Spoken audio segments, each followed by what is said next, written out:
অনেকে বলে যে মলত্যাগ করার সময় মলত্যাগের জায়গাটা জ্বালা করছে, একটা কাঁটা ফোটার মতো যন্ত্রণা তারা অনুভব করে মলত্যাগ করার পরে। তবে বন্ধুরা, এইটাকে হালকাই নেবেন না। এইটা ফিশারের সমস্যা হতে পারে, যেটাকে সায়েন্টিফিক ল্যাঙ্গুয়েজে ফিশার বলা হয়। তো ফিশারটা অ্যাকচুয়ালি কী?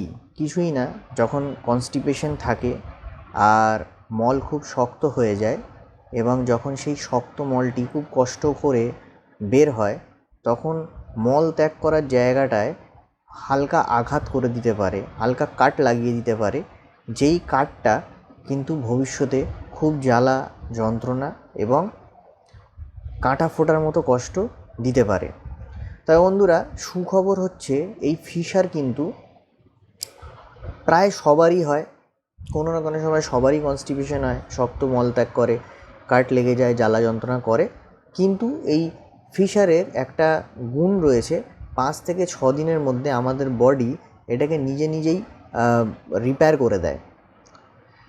কিন্তু চিন্তার বিষয় কখন, যখন এই ফিশারটা একটা ক্রনিক ফিশারে দাঁড়াবে। ক্রনিক মানে বারবার একই জিনিস হচ্ছে, বারবার আপনার ফিশার হচ্ছে, ফের সারছে, ফের ফিশার হচ্ছে, ফের সারছে, ফের ফিশার হচ্ছে। এরকম হলে কি হয়, ওই ফিশারের ক্ষতটা বাড়তে বাড়তে কিন্তু ওটা ইনফেক্টেড হয়ে যেতে পারে। ইনফেকশন হয়ে গেলে বন্ধুরা অনেক সময় সাধারণ অ্যান্টিবায়োটিক্স, সাধারণ অয়েন্টমেন্টস ডক্টররা প্রেসক্রাইব করে, যেটা খাবার পরে জিনিসটা সেরে যায়। কিন্তু অনেকের ক্ষেত্রে আবার দেখা গেছে যে যেহেতু ওনার ক্রনিক ফিশার হয়ে গেছে, বারে বারে ফিশার হচ্ছে এবং মেডিসিন খেতে খেতে এমন হয়ে যায়, বডি মেডিসিন রেসিস্ট্যান্ট হয়ে যায় আর সেটা সারতে চাইছে না, তখন সেই ইনফেক্টেড ফিশারটা কিন্তু ভবিষ্যতে ফিস্টুলায় পরিণত হয়ে যেতে পারে, মানে ভগন্দর হয়ে যেতে পারে বা নালিঘা হয়ে যেতে পারে। মানে ওই ইনফেকশনটা বাড়তে মাংসর মধ্যে থেকে একটা নালির মতো একটা রাস্তা তৈরি করে নিতে পারে, যেটা দিয়ে ওই ইনফেকশনে পুঁজ তৈরি হবে আর পুঁজটা বের হবে। এবং এইটা খুবই কষ্টজনক হয়, যখন পুঁজটা তৈরি হয় খুবই যন্ত্রণা হয়, খুবই ব্যথা হয় এবং পুঁজটা বেরিয়ে গেলে আবার সেই মানুষটি খুবই কমফোর্টেবল ফিল করে। কিন্তু আবার যে ইনফেকশনটা আবার যখন অ্যাক্টিভ হয়ে যায় তখন কিন্তু খুব কষ্ট হয়।